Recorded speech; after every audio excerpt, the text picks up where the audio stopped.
ধুনীয়া এটা জেগাত আপোনালোকে এই অনুষ্ঠানটো আয়োজন কৰিছে তাৰ কাৰণে মই ধন্যবাদ জনাইছোঁ আৰু বাগানৰ মাজত অসম বুলি ক'লে যিটো এটা পাহাৰ ওচৰতে জুৰি আছে মাজত বাগানৰ কাষত এই অনুষ্ঠান গতিকে মই ভাবোঁ যে খুব ভাল হ'ব আজি অনুষ্ঠানটো খোৱা বোৱাও আছে যদিও যিহেতু পাকঘৰ ৰাজনীতিৰ পাকঘৰ চ' পাকঘৰত সেই খোৱা বোৱাৰ জুতিও আছে কিন্তু প্ৰথম অনুষ্ঠানটো ইয়াতে কৰা কাৰণ এটাও আছে যে আপোনাৰ ফালে চাৰিওফালে বাগিচাই হয় তো আপুনি কেতিয়াবাকে আপুনি নাহৰকটীয়াই খেলক বা য'তেই খেলক যেতিয়াই জিকিম বুলি ভাবিব তেতিয়াই কিন্তু এই চাহপাতৰ সোৱাদটো আপোনাৰ ভোটত লাগিবই নিশ্চয় এতিয়া প্ৰথম প্ৰশ্নটো আপোনালৈ থাকিল যে সফলতা বা ছাকচেছ পলিটিকেল ছাকচেছটো ভোটৰ জিকাৰ ওপৰতে নিৰ্ভৰ কৰে একদম 100% আপুনি যিমানে জনপ্ৰিয় হওক কিন্তু যদি ভোটত জিকিব নোৱাৰে তেতিয়ালৈকে আপুনি কোনো সফল নহয় বা ছাকচেছ ৰাজনৈতিকভাৱে হয়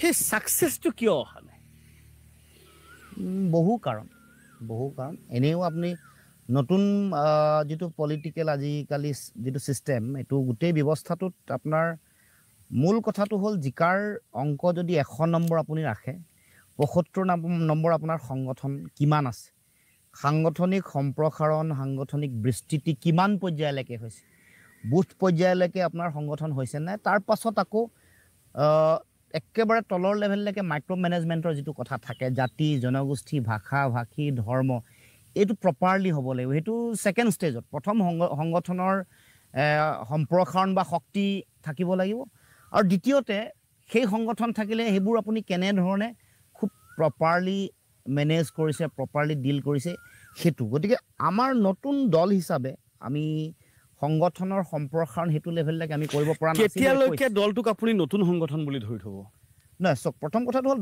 সংগঠন এটা নেচাৰেলি গঢ়লৈ উঠে হয় প্ৰফেশ্যনেলি সংগঠন গঢ়িবলৈ হ'লে আপোনাৰ অফুৰন্ত টকা লাগিব সেই কথাটো কেতিয়াও হেতুৰ অভাৱ অনুভৱ হৈছে ডেফিনেটলি এটা ৰিজনেল পলিটিকেল পাৰ্টি হেতু থাকিবই এতিয়া নেচাৰেল গ্ৰোথ এটা দক্ষিণত কিন্তু ৰিজনেল পলিটিকেল পাৰ্টিবোৰে আটাইতকৈ চহকী দক্ষিণত বহুত পইচা আছে দক্ষিণৰ ৰিজনেল পাৰ্টি আছে তেওঁলোকৰ জাতীয় পুঁজি শক্তিশালী লোকেল এণ্টাৰপ্ৰিনিয়াৰবোৰৰ তেওঁলোকৰ মানে বহু বেছি টকা পইচা আছে তেওঁলোকে ৰিজনেল পলিটিক্সত তেওঁলোকে ইনভেষ্ট কৰে টকা দিয়ে কিন্তু অসমত আমি সেই ধৰণৰ মানুহ উদ্যোগী মানে উদ্যোগপতি যাক কয় ব্যৱসায়ী বহুত বেছি হাজাৰ কোটি টকা লাখ কোটি টকা মানুহ আমি বনাব পৰা নাই 100 গৰাকী ধনী মানুহৰ মাজত অসমৰ এগৰাকী অসমীয়া এগৰাকী বনাব পৰা নাই গতিকে আমাৰ এইটো এটা সমস্যা এটা আছে কিন্তু মই কৈছোঁ যে কিয় হোৱা নাই কাৰণটো সংগঠনৰ সম্প্ৰসাৰণটো হোৱা নাই আৰু বহু ধৰণৰ কথা আমি যিবোৰ কমন মানুহৰ ইছ্যু এইবোৰ আমি মানুহৰ মাজলৈ যিমান লৈ যাব লাগে লৈ যাব পৰা নাই বিভিন্ন ধৰণৰ কথা তাৰপিছত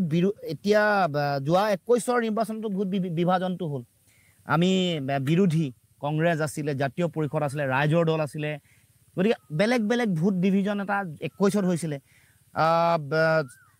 24ৰ লোকসভা নিৰ্বাচনত হোৱা নাছিলে কিন্তু মোৰ লোকসভাটোত আপে টিকেট দিছিলে গতিকে ভোট ডিভিজনটো কিবা নহয় কিবাকে ভোট বিভাজনটো হৈয়ে আছে সেইটো এটা অন্যতম কাৰণ আৰু তাৰ উপৰিও আমি যি ধৰণে মানুহৰ মাজলৈ ইছ্যু লৈ যাব লাগে যেনেকে একতাৰে আশাবাদী পৰিৱেশ দিব লাগে সেইটো দিব পৰা নাই ইছ্যু বুলি কৈ আছে যে আপুনি কৈছে যে যিসকল ভোটাৰ যিসকল একেবাৰে ভিতৰত থকা ভোটাৰ একেবাৰে শেষৰ ভোটাৰজনলৈকে যিবোৰ বিষয়বস্তু লৈ মানে আপোনালোকে নিৰ্বাচন যুঁজিম বুলি ভাবে সেই বিষয়বস্তুবোৰ তেখেতসকলৰ ওচৰলৈ লৈ যাব লাগে তেখেতসকলক বুজাই উঠাব লাগে যে এইবোৰ বিষয়বস্তুৰ বাবে আছোঁ সেইবাবে আমাক ভোটটো দিব লাগে কিন্তু কথাটো হ'ল যে চৰকাৰী পক্ষৰ যি আছে তেখেতসকলে কয় যে ৰাজ্যখনত বৰ বেছি চিন্তা কৰিবলগীয়া বিষয়বস্তু নাই সেই গতিকে আপোনালোকক বিচৰাই নাই ৰাইজে নহয় এইটো প্ৰকৃততে সঁচা জানো মই আপোনাক সুধিছোঁ প্ৰকৃততে সঁচা জানো আপোনাক মই সুধিছোঁ এইটো আটাইতকৈ বেছি মিছা কিন্তু মানে কি হ'ল সাধাৰণ মানুহবোৰৰ এতিয়া কমন মানুহৰ মাজত যিবোৰ আঁচনি আছে হিতাধিকাৰী যিবোৰ আঁচনি সেই আঁচনিবোৰে কমন মানুহৰ সাধাৰণ মানুহৰ মাজত এইটো ক্ৰিয়া কৰিছে কাৰণ সাধাৰণ মানুহৰ যিটো উৎপাদনশীলতা যেনেকৈ আহিব লাগে যেনেকৈ তেওঁলোকে ধন ঘটিব লাগে সেই ধৰণৰ পৰিৱেশটো গঢ়লৈ উঠা নাই যাৰ কাৰণে তেওঁলোকৰ কাৰণে 1250 টকাটো গুৰুত্বপূৰ্ণ হৈ পৰিছে আৰু চৰকাৰৰ সেইটোৱেই নীতি হৈছে গতিকে বহু এনেকুৱা ধৰণৰ কথা এই যে মই কৈছোঁ প্ৰলোভনৰ ৰাজনীতি যিটো আছে তাৰ উপৰিও বিভাজনৰ ৰাজনীতিও আছে তাৰ পাছত এইটো ধৰ্মীয় মেৰুকৰণৰ ৰাজনীতিও মানুহক কিছু কিছু ক্ৰিয়া কৰিছে, এইবোৰো এটা এটা ফেক্টৰ। মই সেইকাৰণে ভাবোঁ যে এই গোটেই কথা বতৰাবোৰৰ মাজত মানুহ কেতিয়াবা আচলতে এনেকুৱা হয়, মানে কেতিয়াবা মোহচ্ছন্ন হয়, কেতিয়াবা আৱেগত ভোট দিয়ে, কেতিয়াবা এনেকুৱা ধৰণৰ প্ৰলোভনৰ মাজত মানুহে, কিন্তু লাহে লাহে মানুহৰ উপলব্ধিটো আহিছে, সেইকাৰণে বিৰোধটো হৈছে। কিন্তু বিৰোধটো ঐক্যবদ্ধ কৰিবলৈ, বিৰোধটোৰ যোগেদি জিকিবৰ কাৰণে প্ৰয়োজনীয় যিটো কথা, টেবুল এখন দিব নোৱাৰিলোঁ, এইটো হাততে ধৰি লওক। অনিচ্ছা আৰু আমাৰ তাঁতিদা আছে, তাঁতিদা আহিছে। কি খবৰ, ভালে আছে? ইয়াৰে ৰাইজ আমি অকণমান দেৰি তাঁতিদাৰ লগত কথা পাতিম। দাদা অকণমান দেৰি পিছত কথা পাতিম। প্ৰথমে ধন্যবাদ তাঁতিদাক চাহকণ আনি দিয়াৰ বাবে। এনে কি চাহ খাই ভাল পায়? গাখীৰ দিয়া নিদিয়া? গাখীৰ নিদিয়া। গাখীৰ নিদিয়া। চেনি খায় নেখায়? চেনি নহ'লেও হয়, দিলেও আপত্তি নাই, নোহোৱাকৈ খাই বেছি ভাল পাওঁ। আমাৰ ফালে ফিকা চাহ, এই ফিকা চাহ নে গ্ৰীণ টি? ফিকা চাহো খাই ভাল পাওঁ, গ্ৰীণ টিও ভাল পাওঁ, আৰু দাৰ্জিলিং যিটো চাহ ফ্লেভাৰটো খুব ভাল পাওঁ, সেইটো ভাল পায়। বিভিন্ন ধৰণৰ য'ত বেলেগ বেলেগ যেতিয়া পাওঁ, কেচেলটনে হওক বা যিয়ে হওক, ফাৰ্ষ্ট ক্লাছ হওক, যিয়ে হওক, এইবোৰ ভাল পাওঁ। এইটো এটা আকৰ্ষণ আছে নিজৰ, যিহেতু চখ আছে, চাহৰ চখ আছে। মানে ফাৰ্ষ্ট ক্লাছ টাৰ্বো ক্লাছ যেতিয়া কৈছে তাৰ মানে চখ আছে। চবকে ছিঙি দিব পাৰিবনে এটা এঠিকলি দুটিপাত? মই নিজৰ বাগান নাই যদিও বিশেষ, তথাপিও বাগানৰ এটা মানে পৰিৱেশত ডাঙৰ হৈছে আৰু জানে। এতিয়া আপুনি কৈ আছিলে যে ইছ্যুজ বা যিবোৰ মুদ্ৰা, এতিয়া কথাটো ক'লে আপুনি ক'লে ধৰ্মীয় মেৰুকৰণ, বা আপুনি ক'লে যে প্ৰলোভনৰ কথা, বিভাজন, সকলো ধৰণৰ ৰাজনীতি আছে, অস্ত্ৰ ৱেপন আছে। তাৰমানে আপোনালোক ধাৰাশায়ী হৈ গৈছে এক প্ৰকাৰ? ধাৰাশায়ী হোৱা নাই। চক, ফলাফল বেয়াকৈ অহাৰ যদি কাৰণ বিশ্লেষণ কৰে, 24ততো আশাৰ পৰিৱেশ এটা আহিছিলে ঐক্যবদ্ধতাৰে যুঁজাৰ কাৰণে। তাৰ পাছত উপনিৰ্বাচনত গোটেই কেৰণটো আহিলে, বিৰোধীৰ মাজত যিটো একতা এইটো নাইকিয়া হৈ গ'ল। নোহোৱাৰ কাৰণে কি হয়, মানুহৰ মাজত নিৰাশাৰ এটা পৰিৱেশে ক্ৰিয়া কৰে। কিন্তু মই ভাবোঁ যে এই যিটো পৰিৱেশ, সেইটো ঠিক কৰিবৰ কাৰণে বৰ বেছি সময় নালাগে। যিসকল বিৰোধীৰ আমি নেতা আছোঁ, সকলোৱে যদি ঐক্যবদ্ধতাৰে আগবাঢ়োঁ আৰু মানুহৰ মাজলৈ আমি বিষয়বোৰ লৈ যাওঁ, মানুহৰ মাজত এটা পৰিৱেশ সৃষ্টি কৰোঁ। সেই ঐক্যটো এতিয়া অলপ কনচেপ্ট হৈ থকা নাইনে?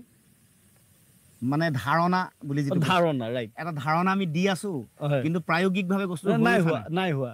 সেইটোতো হয়, সেইটো অস্বীকাৰ কৰা নাই। সেইটো মই বহুবাৰ খুব মানে যোগাত্মকভাৱে বস্তুটো মানুহৰ মাজলৈ দি আছোঁ বা কৈ আছোঁ, কিন্তু হৈ উঠা নাই। আপুনি ঠিকে কৈছে, এইটো এটা কনচেপ্টচুৱেলাইজ এটা প্ৰচেছৰ মাজতহে গোটেই বস্তুটো সীমাবদ্ধ হৈ আছে। কিন্তু জিকিবলেতো আৰু বেলেগ হাতত অস্ত্ৰই নাই। তেওঁলোকৰ যিটো সাংগঠনিক সম্প্ৰসাৰণ, বিজেপিৰ, তেওঁলোকৰ ধন বলৰ ৰাজনীতি, সেইটো শাসনত থকা প্ৰতিটো দলেই কৰিব। সেইটোত আৰু আপুনি অকল বিজেপি কংগ্ৰেছ কৰি লাভ নাই। যদি আপোনালোকে শাসনত আহে, আপোনালোকেও হয়তো কৰিব। নিশ্চয়। কিন্তু সেই কথাটোৱে কৈছোঁ, তাৰ লগত যুঁজিবলৈ মানে কি, মেইন নেৰেটিভটোৱে ইউনিটি। এই যিটো তেওঁলোকৰ শক্তি, তাৰ লগত কাউণ্টাৰ কৰিবৰ কাৰণে আটাইতকৈ ষ্ট্ৰং যিটো নেৰেটিভ, তাৰ যিটো আধাৰ, সেইটো ইউনিটি। এইটো মই বিশ্বাস কৰোঁ। ইণ্ডিভিজুৱেলি নোৱাৰে, এককভাৱে সম্ভৱ হৈ নুঠিব। এককভাৱেতো আপুনি এইটো এটা, যদি আপুনি এনেও নৰ্মেল কেলকুলেশ্যনে কৰে, ডিভিজনটো যদি হয়, মানে বিভাজনটো যদি হয়, এইটো 0.78% হয়, 0.7% বা 0.9% বা 1.82% বা 1.7%, যিয়ে হওক। আমি ফলাফলটো দেখিছোঁ, দেশৰ যিটো ৰাজনৈতিক যিটো প্ৰেক্ষাপট, তাত দেখিছোঁ যে মেৰু বিভাজন যিটো স্তৰত নহওক, বেছি হওক বা কম হওক, শাসকীয় পক্ষই লাভ পাই আহিছেই। এইটো একেবাৰে এটা জেনেৰেলাইজ এটা মানে নীতি বা জেনেৰেলাইজ এটা হেৰি। আপোনালোকে এতিয়া গ্ৰাছৰুটলৈ যাবৰ কথা কৈছে, আপোনালোকে সম্প্ৰসাৰণৰ কথা কৈছে, ৰাইজৰ মাজলৈ যোৱাৰ কথা কৈছে। সেই যোৱাৰ সময়তে কিন্তু আপোনাৰ দলৰ নিজৰ মানুহ আপোনালোকক এৰি গৈ আছে। ক'ৰবাত অসন্তুষ্টি কৈছে, ক'ৰবাত আপোনাক পাৰ্চনেলি ইণ্ডিভিজুৱেলিও কৈ থৈ গৈছে যে লুণজ্যোতি গৈ থাকিলে আৰু নহৈছেগৈ, সেইকাৰণে আমি বেলেগ অপশ্যন লৈছোঁ, ইয়াত আৰু ভৱিষ্যত নাই দলৰ। বহুত তেনেকুৱা এজেণ্ট, বহুত বিজেপিৰ এজেণ্টো সোমাই থাকে, বহুত দলত সুমিয়াই দিয়ে। মুখ্যমন্ত্ৰী যিগৰাকী আছে, গতিকে বহুত এজেণ্ট তেনেকৈ ইনজেক্ট কৰি। চব মেইন কথাটো হ'ল যে আদৰ্শগত প্ৰশ্ন, ইণ্ডিভিজুৱেলিষ্টিক এপ্ৰ'চটো নাই ইয়াতে। এটা আদৰ্শক লৈ যুঁজ এখন, গতিকে সেইখন যুঁজত যি আদৰ্শ তিষ্ঠিব পাৰিছে, কাৰণ জানে চাওক সাধাৰণতে মানুহৰ স্বাভাৱিক যিটো স্বভাৱজাত প্ৰক্ৰিয়া সেইটো হ'ল এটা সুবিধাবাদী এটা চৰিত্ৰ। মোক সোনকালে MLA হ'বলৈ লাগে, যিকোনো বক্ৰ পথেৰে গৈ হ'লেও MLA হ'ব লাগে, যুঁজি নিজকে প্ৰতিষ্ঠা কৰিবলৈ, যুঁজি সংগঠন কৰিবলৈ, আদৰ্শটো ধৰি ৰাখিবলৈ বহু মানুহৰ সময় তেওঁলোকৰ আস্থাটো নাই, বিশ্বাস নাই, তেওঁলোকৰ চেষ্টা নাই। এনেকুৱা ধৰণৰ বহু মানুহ আহিব যাব। পৃথিৱীৰ ৰাজনৈতিক সংগ্ৰাম, সমাজ পৰিৱৰ্তনৰ সংগ্ৰামত এই ধৰণৰ ঘটনা পৰিঘটনা হৈ থাকে, কিনা বেচা, অহা যোৱা কৰা। কিন্তু মই ভাবোঁ যে আমি আদৰ্শগতভাৱে আমাৰ স্থিৰতা আছে, আমি লক্ষ্যটো বুজি পাইছোঁ। আঞ্চলিকতাবাদৰ ৰাজনীতিৰ আজিৰ সময়ত হয়, তাৰ ৰেলেভেঞ্চ আছেনে? ডেফিনেটলি আছে। দেশৰ সংবিধানে য'ত কৈছে ইউনিয়ন অফ ষ্টেট, সেইটো মই বুজি পালোঁ। কিন্তু আজিৰ যিটো পটভূমি ৰাজনীতিৰ বা আজিৰ যিটো এটা আপোনাৰ এটমস্ফিয়াৰটো কোনোবাই ভাঙিব চেষ্টা কৰিছে, কিন্তু থাকিব 100% থাকিব, কিয় নাথাকিব? য'ত আপুনি ব্যক্তি স্বাধীনতাৰ কথা কৈ আছে, সৰু সৰু ক্ষুদ্ৰ ক্ষুদ্ৰ জাতি জনগোষ্ঠীৰ আত্মনিয়ন্ত্ৰণৰ কথা য'ত কোৱা হৈছে, তেওঁলোকৰ আত্মপৰিচয়ৰ কথা য'ত আছে, তেওঁলোকৰ ভাষা কৃষ্টি সংস্কৃতি ৰক্ষাৰ কথা য'ত আছে, সেইটোতো বেছিক ইনষ্টিংক্ট নে? কিন্তু কথাটো হ'ল এই ৰিজনেল বা আঞ্চলিক যিবোৰ এছপিৰেশ্যনছ, সেই আঞ্চলিক এছপিৰেশ্যনবোৰ আজিকালি নেশ্যনেল পাৰ্টিওতো সেই একেটা ইছ্যুতেই এটা এটা ৰাজ্যত এইবোৰতেই এই ভিত্তি কৰি ৰাজনীতি কৰে। ভোটটো ল'বলৈ সেইটো কৰে, কিন্তু কাৰ্যকৰী নকৰে। বিজেপি অহাৰ শ্লোগান কি আছিলে? জাতি মাটি ভেটি। এইটোতো ৰিজনেলিজিমৰ এটা শ্লোগান। শৰাইঘাটৰ শেষ ৰণটো এইটো ৰিজনেলিজিমৰ শ্লোগান। কিন্তু জাতি মাটি ভেটি ৰক্ষা হৈছে নাই, তাতহে আমি এনালাইচিছটো বিশ্লেষণ যদি কৰোঁ, তেতিয়াহে আমি বুজি পাম যে তেওঁলোকে ৰিজনেল যিটো এছপিৰেশ্যন সেইটো ৰিফ্লেক্ট কৰিছে, বা সেইটো তেওঁলোকে এইটো ছেটল কৰিবৰ কাৰণে, মিট কৰিবৰ কাৰণে তেওঁলোকে কিবা কৰিছে নে নাই কৰা। কৰিছে নাই কৰা। মূলতঃ তিনিটা বিন্দু দিয়ক য'ত বিফল হৈছে ৰিজনেলিজিম এছপিৰেশ্যনটো। নাই, সকলোতে এতিয়া ধৰক, এতিয়া কা জাপি দিয়াৰ ফলত, CAA জাপি দিয়াৰ ফলত তেওঁলোকে যিটো কাটো এটা ইছ্যু হৈ আছেনে আজি? ডেফিনেটলি ইছ্যু হৈ আছে, ডেফিনেটলি হৈ আছে। যেতিয়া কা ভিত্তি কৰি আপোনালোকে কেইবাবাৰো নিৰ্বাচন যুঁজিলে। চক নিৰ্বাচনত জয় পৰা এইটোতো নহয়, কিন্তু টেষ্ট কৰিছে আপুনি। যদি বস্তু সেই বিষয়টোক যদি আপুনি টেষ্ট কৰিব বিচাৰে, তেতিয়াহ'লে প্ৰথমবাৰ ধৰি লওক ফেইল হৈছে, দ্বিতীয়বাৰ ভুল হৈছে, তৃতীয়বাৰতো ব্লাণ্ডাৰ হৈছে বুলি ক'ব লাগিব। ডেফিনেটলি নহয়। প্ৰথম কথাটো হৈ গ'ল যে অবৈধ বাংলাদেশীৰ আগ্ৰাসনে অসমৰ সামাজিক আৰু ৰাজনৈতিক সংকট আনিছে। এইটো কি অস্বীকাৰ কৰিব পাৰিব নেকি কোনোবাই? সেইটোতো হয়, সেইটোতো বিজেপিও কৈছে, কংগ্ৰেছো কৈছে, সেয়া আপুনিও কৈছে। নাই, ইছ্যুটো কৈছেতো, এইটো এটা বেলেগ এছপেক্ট। সেইটোক লৈ ছেটেল কৰিবলৈ কাম কৰিছে নেকি? ইছ্যুটো হৈ গ'ল তাত। কোৱাটোতো কৈ আছে, কৈ ভোট পোৱাটো আৰু কৈ পিনে কাম কৰাটোহে এটা বেলেগ কথা। সেই কামটো কৰা নাই তেওঁলোকে। তেতিয়া প্ৰধানমন্ত্ৰী নৰেন্দ্ৰ মোদীয়েতো কৈছিলে যে 16 মে'ৰ পিছত বিদেশী টালি টোপোলা বান্ধি যাব লাগিব। গ'ল নেকি? ৰাষ্ট্ৰীয় নাগৰিকপঞ্জী উন্নীতকৰণ কৰিম বুলি কৈছিলে, কৰিলে নেকি তেওঁলোকে? অসম চুক্তিৰ 6 নম্বৰ দফা দাড়ি কমাসহ তেওঁলোকে কাৰ্যকৰী কৰিম। সেই অনুপাতেতো আপোনাকো কয় যে কা লৈ আপুনি ৰাজনীতি কৰিলে, নিজৰ স্বাৰ্থৰ বাবে কাক আপুনি আপোনাৰ সেই গোটেই প্ৰতিবাদৰ গোটেই যিটো ভেটি আছিলে, সেই ভেটিটো আপুনি ৰাজনীতিৰ বাবে ব্যৱহাৰ কৰিলে, নিজৰ স্বাৰ্থৰ বাবে ব্যৱহাৰ কৰিলে। প্ৰথম কথাটো হ'ল আন্দোলন আমি কৰি থকাৰ মাজত ৰাজনৈতিক দল এটা গঠনৰ প্ৰাসংগিকতা আহিলে অসম গণ পৰিষদে বিত্ৰে কৰাৰ কাৰণে দলটো গঠন হৈছে। গতিকে এইটো এটা বিজেপিয়ে দি থকা নেৰেটিভ, এইটো আপুনি বিজেপি স্প'ক্সমেনে কৈ থকা নেৰেটিভ এটা। এইটো কমন মানুহৰ, কাৰণ ৰাজনৈতিকভাৱে গোটেই বিষয়টো যুঁজিবই লাগিব, ৰাজনৈতিকভাৱে এই সমস্যাবোৰ সমাধান কৰিব লাগিব, তাৰ কাৰণে সেইধৰণে আগবাঢ়িব লাগিব। আৰু সেইকাৰণে এই দলটো গঠনৰ প্ৰাসংগিকতা আছে। যেতিয়াই আদৰ্শ পৰিহাৰ কৰি গণ পৰিষদকে ধৰি বাকী ৰিজনেল শক্তিবোৰ, আঞ্চলিক শক্তিবোৰে যেতিয়া বিজেপিৰ লগত একেলগে আগবাঢ়িলে, তেতিয়া ডেফিনেটলি এটা ধাৰা প্ৰতিষ্ঠা কৰাৰ এটা প্ৰয়োজনীয়তা নিশ্চিতভাৱে আহি পৰিলে। আৰু সেইকাৰণে আন্দোলনমুখৰ পৰিৱেশৰ মাজত এটা দল জন্ম হৈছে, গঠন হৈছে। গতিকে ইয়াত ৰাজনৈতিক মুনাফাৰ কোনো প্ৰশ্নই অহা নাই। কাৰণ ৰাজনৈতিক মুনাফাৰ কথা আহিলে মই তেতিয়া চলেবলৈ কৌশলে বিধায়ক হ'বৰ কাৰণে বা কেইজনমান বিধায়ক উলিয়াবলৈ চেষ্টা কৰিলোঁ। আপোনালৈ কেতিয়াও অফাৰ অহা নাইনে? অফাৰ কালে আহিব? যি তেওঁলোকৰ লগত কম্প্ৰমাইজ কৰিবলৈ যাৰ অনবৰতে মন আছে। আমিতো আমাৰ এটা লক্ষ্য আৰু উদ্দেশ্য লৈ আগবাঢ়ি আছে। এখন সপোনৰ অসম এখন প্ৰতিষ্ঠা কৰিবৰ কাৰণে, জাতীয়তাবাদী আদৰ্শ প্ৰতিষ্ঠা কৰিবৰ কাৰণে যিবোৰ মৌলিক প্ৰশ্ন, যিবোৰ অধিকাৰৰ প্ৰশ্ন, যিবোৰ ভাষা মাটি ভেটিৰ প্ৰশ্ন, যিবোৰ সম্পদৰ অধিকাৰৰ প্ৰশ্ন, বা আমি নিজকে অৰ্থনৈতিকভাৱে স্বাৱলম্বনৰ প্ৰশ্ন, জীৱন ধাৰণৰ মানদণ্ড উন্নত কৰাৰ যিবোৰ বিষয়, বা শিক্ষা বা সাহিত্য সংস্কৃতি বা গৱেষণা, এইবোৰত আমাৰ যিটো এটা লক্ষ্য আছে, দৃষ্টিভংগী আছে, সেইটোক কেনেকৈ আমি আগবঢ়াই লৈ যাব পাৰোঁ, ৰাজনৈতিকভাৱে এই বিষয়বোৰ কেনেকৈ আমি সমাধান কৰিব পাৰোঁ বা নতুন বাট দেখুৱাব পাৰোঁ, সেইটোৰে লক্ষ্য লৈ আমি কাম কৰিবলৈ চেষ্টা কৰোঁ। আপুনিতো গণিতৰ ছাত্ৰ, আপোনাৰ MSc গণিতত হ'ল, হয়, PhD কৰি আছিলে, কৰিছিলোঁ, সম্পূৰ্ণ নহ'ল। মানে ডক্টৰ লুৰিণজ্যোতি গগৈ হৈ নুঠিল, হ'ব কেনে? আশা খুব কম। ৰাজনীতিৰ জলাঞ্জলি গ'ল সেয়া। নাই, এইটো আচুৰ থকা সময়তে অলপ আগবাঢ়িছিলে, এখন পেপাৰ ওলাইছিলোঁ। মানে এবাৰ মই কোৰ্চ ৱৰ্ক কৰাৰ পাছত সেইবাৰ মোৰ আকৌ কেঞ্চেল হ'ল আন্দোলনৰ সময়ত। তাৰপাছত আকৌ নতুনকৈ এনৰোল কৰি নতুনকৈ কোৰ্চ ৱৰ্ক দিও আকৌ আগবাঢ়িলোঁ, পেপাৰো আহিছিলে। তাৰপিছত হঠাৎ এইবোৰ মানে হৈ নুঠিল আৰু কপালত নাথাকিলে যিটো। যেতিয়া অংক মানে গণিতত আগবাঢ়ি গৈ আছিলে, মানে BSc MSc কৰি মেলি শেষ কৰিছিলে, কি হ'ম বুলি ভাবিছিলে? শিক্ষা দীক্ষাৰ আৰম্ভণিতেতো যেতিয়া মানে উচ্চতৰ মাধ্যমিক যেতিয়া আছিলে, যেতিয়া বিজ্ঞানত আছিলোঁ, তেতিয়াতো ইঞ্জিনিয়াৰ হোৱা নৰ্মেল এটা সাধাৰণতে অভিযন্তা হোৱাৰ মানুহৰ এটা মন থাকে। আৰু এনেও অকণমান পিছতো মোৰ সেই ধৰক এপ্লাইড মেথামেটিক্স বা ফিজিক্স এইবোৰৰ প্ৰতি আকৰ্ষণটো বেছি, যিহেতু সাধাৰণতে মগজৰ ভিতৰত ইঞ্জিনিয়াৰ হোৱাৰ এটাই প্ৰৱণতা আছিলে, কিন্তু যিহেতু হৈ নুঠিলোঁ, তাৰপিছত BSc MSc কৰিবলৈ আহিলোঁ ধৰক। গতিকে মই সেইকাৰণে মানে মানুহৰ যে জীৱনৰ লক্ষ্য, এইম অফ লাইফ বুলি যেতিয়া কয়, মানে মই এতিয়াও কওঁ ইউনিডাইমেনশ্যনেল যিটো কথা, একমুখী যিটো জীৱনৰ লক্ষ্য কেতিয়াও হ'ব নোৱাৰে। কেতিয়াবা সময়ৰ বাটত কেতিয়াবা সলনি কৰিব লগা হ'ব পাৰে। মই BSc MSc কৰোঁতে মই কেতিয়াও ভবা নাছিলোঁ ধৰক মই আহি ৰাজনীতিত ওলাব, মই আচুলৈ আহিম বা ৰাজনীতি কৰিম। আচুত থাকোঁতেও কিন্তু ৰাজনীতিলৈ আহিম বুলি ভবা নাছিলোঁ।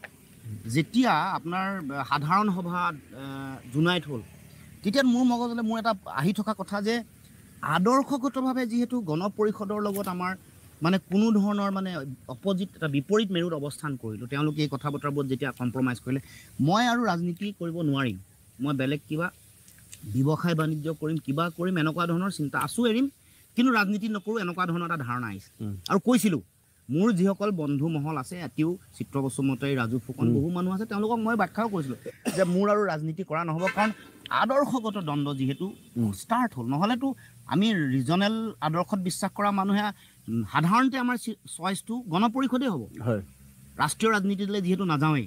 কিন্তু যেতিয়া এই কথাটো আহিলে, তেওঁলোকৰ আদৰ্শত যেতিয়া তেওঁলোকে মানে কম্প্ৰমাইজ কৰিলে বা আপোচ কৰিলে, তাৰপিছত মই নকৰোঁ বুলি ভাবোঁতে কা আন্দোলন অহাৰ সময়ত এটা পৰিৱেশ সৃষ্টি হ'ল। নহওক লাগিলে এইটো ৰাজহুৱাভাৱেই হওক বা কোনো ব্যক্তি বিশেষৰ উদ্যোগতে হওক বা কোনোবাই এটা যিটো পৰিৱেশত নতুন দল এটা তেতিয়া ভাবি পালোঁ যে মই বিচৰা যিটো আদৰ্শৰ ৰাজনৈতিক যিটো ধাৰা, এইটো এটা নতুন এটা ধাৰা সৃষ্টি হ'বলৈ আগবাঢ়ি আহিছে। আপুনিতো জানেই গোটেই প্ৰেক্ষাপট। প্ৰথমতে মই অহা কথা নাছিলে, বেলেগ কিছু মানুহে অহা কথা আছিলে। মই আছুৰ সভাপতি হৈ তেওঁলোকক আপোনাক আগুৱাই দি ঘূৰিটো নাই, চাওক, মই সেইটো কেতিয়াও নকওঁ, মই কেতিয়াও সেইটো কথা কোৱা নাই। আগতেও কৈছোঁ যে যেতিয়া কথাটো হৈ নুঠিল, তেতিয়া মই ভাবিলোঁ যে নাই, পাব্লিক যিটো ষ্টেটমেণ্ট, কমন মানুহক যিটো আমি এটা বিষয় আমি উত্থাপন কৰিছোঁ, কমন মানুহক কৈছোঁ, সেইটো কেতিয়াও ইফাল সিফাল হ'ব নালাগে, সেইটো দৰকাৰ হ'লে মই ৰিস্ক ল'ম। কিন্তু যেতিয়া সেই আগুৱাই গ'ল, আপুনি উভতি চাই যেতিয়া দেখিলে আপোনাক আগুৱাই দিয়া মানুহকেইজন পিছফালে নাই, তেতিয়া অকলশৰীয়া অনুভৱ এটা নহ'লে? নাই, মই মোৰ দেশৰ মাতৃৰ সেৱা কৰোঁতে, জাতীয়তাবাদ প্ৰতিষ্ঠা কৰিবলৈ যাওঁতে মোৰ প্ৰাপ্তি অপ্ৰাপ্তি এইটো ডাঙৰ কথা নহয়। যুঁজখন দিবলৈ মই মোৰ অংকৰ কথাটো সোধাৰ এটাই কাৰণ আছিলে, আপুনি অংকৰ মানুহ, আপুনি হিচাপ নিকাচত পাৰফেক্ট, কেলকুলেশ্যনত আপুনি খুব পাৰফেক্ট। এই পলিটিকেল কেলকুলেশ্যনটো কেনেকুৱাকৈ গণ্ডগোল হৈ থাকিলে? গণ্ডগোল হৈছে বুলি মই কেতিয়াও নাভাবোঁ। চব বিজেপিৰ এইটো যিটো জাৰ্ণিটো, এইটো কেতিয়াৰ পৰা ষ্টাৰ্ট? RSSৰ জন্মদিনৰ পৰা। কেতিয়াবা জনসংঘ হৈছে, কেতিয়াবা ভাৰতীয় জনতা পাৰ্টি হৈছে।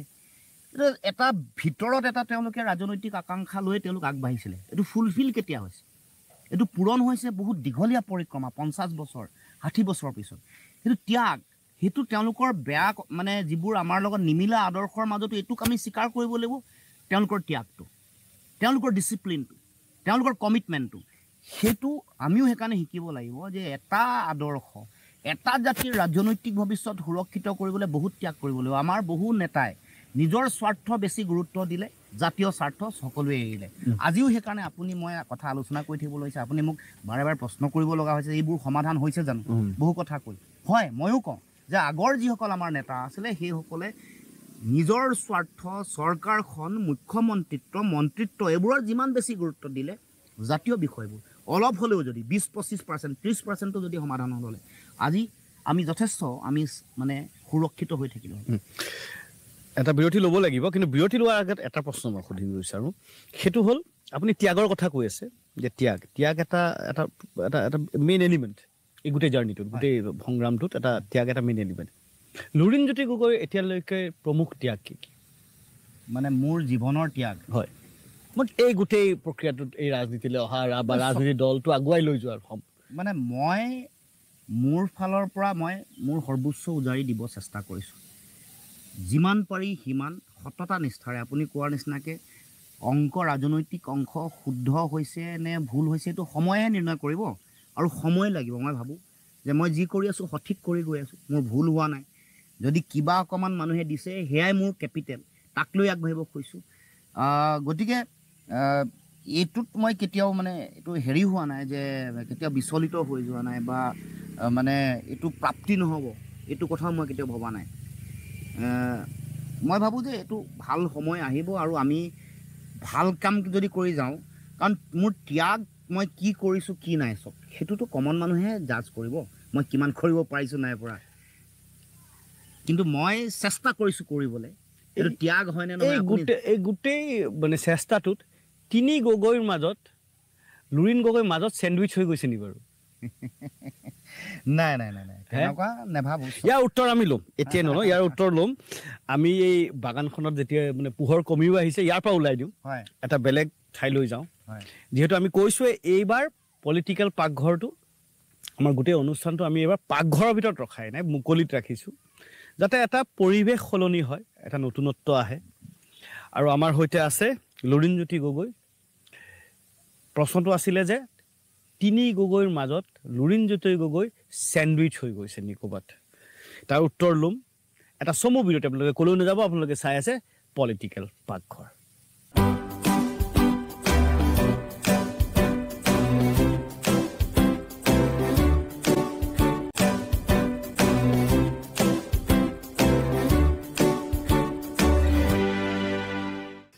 বিৰতিৰ পিছত স্বাগতম, আপোনালোকে চাই আছে পলিটিকেল পাকঘৰ। আমাৰ সৈতে আছে লুৰিণজ্যোতি গগৈ ডাঙৰীয়া। প্ৰথমতে বাগিচাৰ পৰ্ব শেষ হ'ল, চাহ খালোঁ, এতিয়া আমি আছোঁ খুব সুন্দৰ ঠাইটুকুৰা। কেনেকুৱা লাগিছে? খুব ধুনীয়া, খুব ধুনীয়া। KM9 nest. আমচাঙলৈ যদি যায় দীঘাৰু ফালে তেতিয়াহ'লে এইখন আছে, আহিব পাৰে কেতিয়াবা আপুনি সংগলৈ আহে যদি। এনে আদা চাদা মৰাৰ স্বভাৱ আছেনে? আছে, কিয় নাই? সেইটো নাথাকিলেতো না আছো হ'ব, না ৰাজনীতি হ'ব, না জীৱন হ'ব। আৰু মূলতঃ এই গোটেই অনুষ্ঠানটোৰ উদ্দেশ্য হ'ল যে আড্ডা মাৰি মাৰি পাকঘৰত, নৰ্মেলি পাকঘৰৰ ভিতৰতে ৰাজনীতিৰ কথা পতা।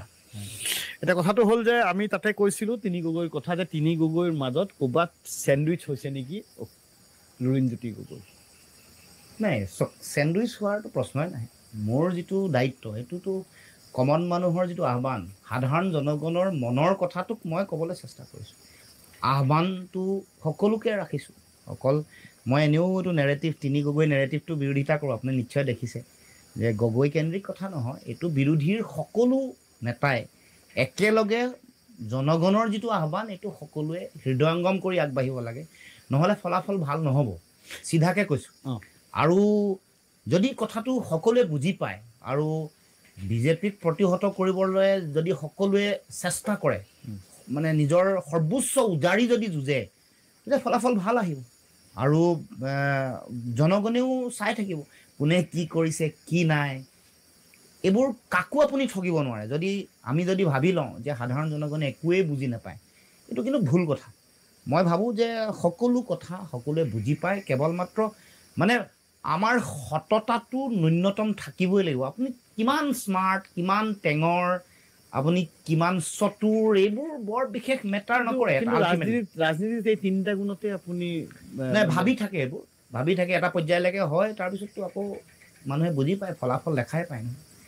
চাওক, বিভিন্ন এনেকুৱা মানে বহু এনেকুৱা পাৰ্টি মানে কংগ্ৰেছৰো দীঘলীয়া পৰিক্ৰমা তাৰপিছততো এতিয়া 10টা বছৰ গ'ল দিল্লীত 15 বছৰ এতিয়া একেৰাহে বিজেপি চৰকাৰ কৰিলে গতিকে এনেকুৱা কথা নাথাকে যে সাংঘাতিক গোটেই স্কিলটো লৈ গৈছে বা বহুত বেছি স্মাৰ্ট হ'লে এইটো হ'ব গতিকে কিন্তু মূল যদি আমাৰ অবজেক্টিভটো ঠিকে থাকে যদি আমি সকলোৱে অলপ লক্ষ্যটো স্থিৰ কৰি যুঁজাৰ এটা পৰিৱেশ যদি আমি গঢ়ি তোলোঁ ফলাফল আহিবই কোনেও ৰাখিব নোৱাৰে এই যেতিয়া আপোনালোকে মিটিঙত বহে আপুনি প্ৰয়াস কৰে সকলোকে একেলগে লৈ বহি কিবা এটা চিন্তা কৰি সেই অসম বনাইছিলে ঐক্যমঞ্চ কংগ্ৰেছক বাহিৰত থৈছিলে তাৰপিছত আপুনি ক'লে যে কিন্তু সম্ভৱ হয়নে কংগ্ৰেছত এৰি পেলাই নাই অসম্ভৱ কথা এইটো তো যদি ট্ৰাইংগুলাৰ হৈ যাব অসম কংগ্ৰেছক বাদ দি অসম হ'ল কংগ্ৰেছে খেলিলে বিজেপি ট্ৰাইংগুলাৰ আকৌ হ'ল বিজেপি আকৌ জিকি গুচি যাব আপোনালোকে সেই ট্ৰাইংগুলাৰটো বিচৰা নাই প্লেনাৰ হ'ব লাগে দুটা দল মানে দুটা মেৰু আৰু দেশততো এইটোৱে নহয় জানো বাইপোলাৰ মোডটো গোটেইটো